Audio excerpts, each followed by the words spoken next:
Games Workshop is raising prices. Hasbro is back in hot water. All this and more in this week's Hobby News, as brought to you by Game Theory Tables. I'm Angela, you're watching Hobby Night. Now let's get to it.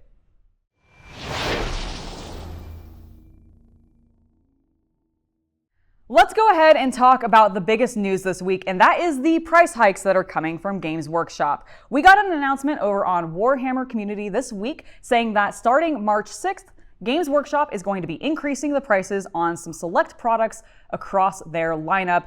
And of course, I bet you can guess this, as you may have already even seen it, that the products that are being most affected are, of course, the ones that people buy the most. I was going to say, select product is the word select is doing a lot of heavy lifting there. It really is, because this is affecting a pretty significant portion of their catalog, specifically the thing that we all want the most of, the plastic miniatures. But it's not just the plastic miniatures that are seeing a roughly on average 6% increase in price. It's also going to be the Forge World and Citadel resin miniatures, as well as the Standard and Artificer Citadel paintbrushes and the spray paints, all of which are products that hobbyists and players are going to be buying the most frequently. Now, there are some things amongst their catalog that are not being affected.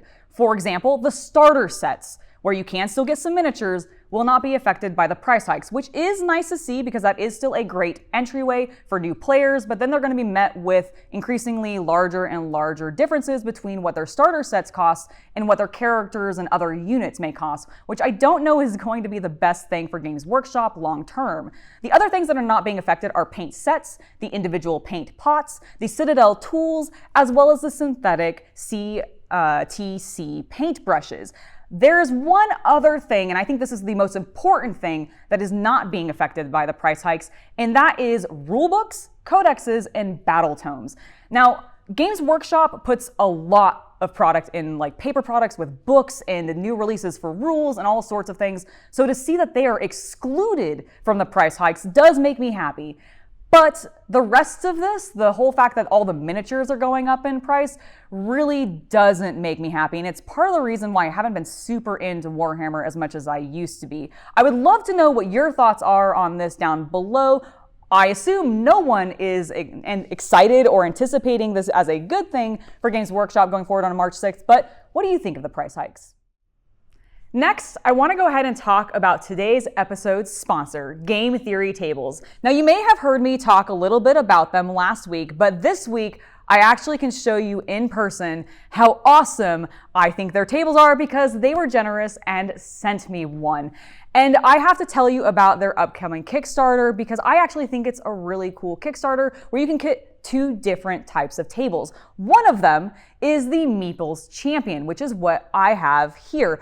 I love this thing. It is solid ashwood. It came with an amazing speed cloth surface on it, which you can pick up cards super easily.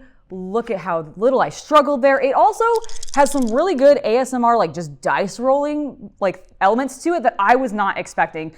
And this table starts at $999 on the Kickstarter. You can even customize the surface like I have for a little bit of an additional charge and put your own logo on there or just some kind of cool pattern, whatever you want, they're willing to work with you.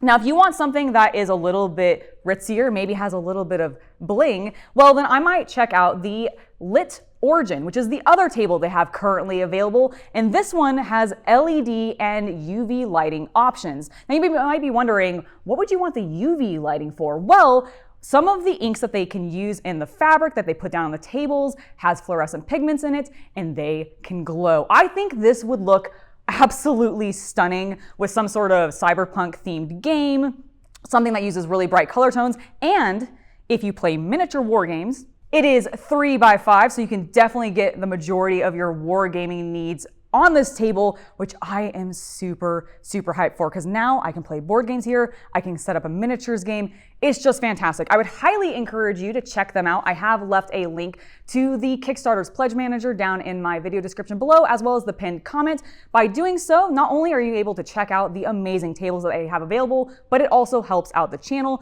So I really appreciate you doing so. Thank you once again to Game Theory Tables for sending me this table, and I hope you check out their Kickstarter. Now let's get back to the rest of the news. This is Fleet Command. The mothership is ready. Initiate launch sequence at your discretion. Homeworld Fleet Command is a fast-playing, rules-light game where you take control of massive fleets in epic tabletop sci-fi battles based on the award-winning video game series. Command over 100 different miniature ships from the Kushan and Taidan navies, fighter and bomber squadrons, corvettes, frigates, destroyers, heavy cruisers, carriers, and the mothership. Jump into the shoes of a seasoned admiral, assign crew, and build your custom armada from a fleet of iconic ships using a simple Starpoint system. Order your fleet through clever use of command cards to annihilate the enemy. Play interrupt cards to surprise your opponent. Achieve your mission objectives to gain medals and claim victory. Follow a 10-part campaign that will teach you the rules step by step, from defending Karak to boarding Supernova Station or the battle for Tenhauser Gate. Play solo or co-op against a determined enemy AI. Play in teams of 2 or add more copies of the base game for gigantic fleet battles with many players. Are you ready to battle amongst the stars and fight your way to Higara? Our home. Fleet Command is online.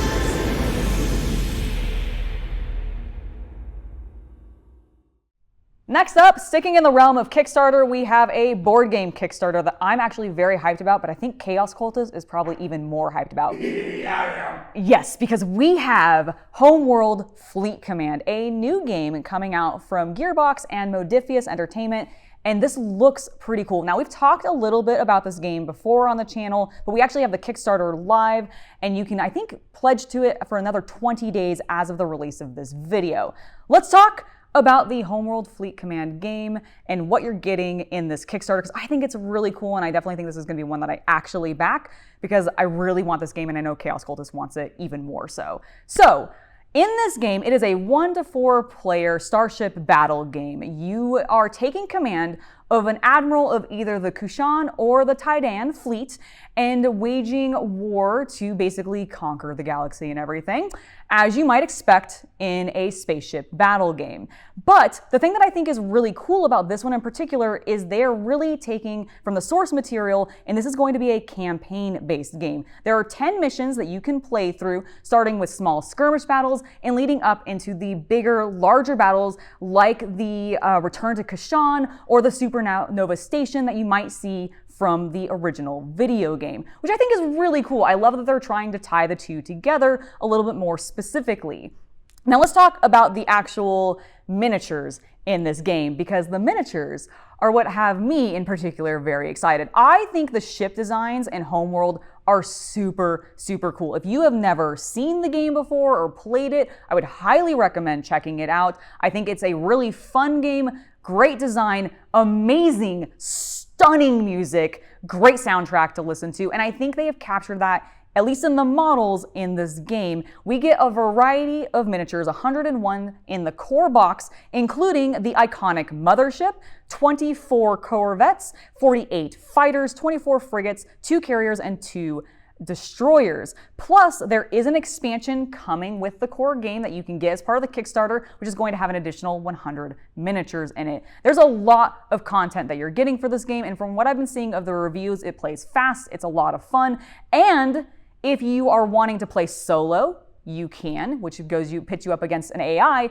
or if you have a big group of friends and you all have a copy of the game, you can combine the game with multiple sets into one giant space battle, doing something kind of apocalypse level, but on like a Battlefleet Gothic style game, which I just think is really, really cool. For those of you that are Warhammer fans, you'll probably get that, but I think this is really awesome. I would highly recommend checking out the Kickstarter as it is currently available, and I've left a link in the video description below. Hey guys, I just wanted to jump in and let you know that I've recently started live streaming. So if you never want to miss those, or if you've been enjoying the content you're watching today, make sure to subscribe to the channel and hit the bell icon for notifications. Now, let's go ahead and jump back to the video. Last but not least, we need to talk about Hasbro because they're back in the news, but this time it's because Bank of America in Business Insider is calling out how they are underperforming right now and how they are also very much burning their goodwill with their customer base, basically warning investors to stay away from the company. Now, this is not the first time that Bank of America has come out against Hasbro or Wizards of the Coast because of the way that they've been handling their product. Back in, I think, October of last year, they basically said that Hasbro was killing their golden goose by the price hikes that they were doing with the Magic the Gathering 30th edition anniversary set, which was selling 4 booster packs of essentially fake Magic the Gathering cards for $1,000. It was absolutely ridiculous. I hope Wizards does not ever do that again because it just really upset fans. Then we had the whole open gaming license saga, which we have been covering over the last month and a half on the channel.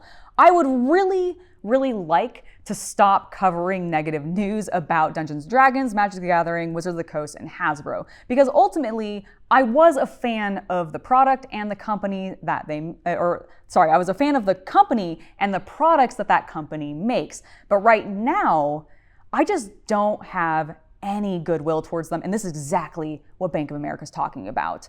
Now, I don't actually think that Magic the Gathering itself or Dungeons & Dragons is actually threatened by all this negative press that Hasbro is seeing, because there is so much content out there for those games already that I think the fans who are going to want to keep playing both Magic and Dungeons & Dragons will be able to do so, whether it be at home casually with their friends, potentially online if that's where it ends up just going purely is through an online source, or at their friendly local game stores where I assume those communities are going to continue to be supported.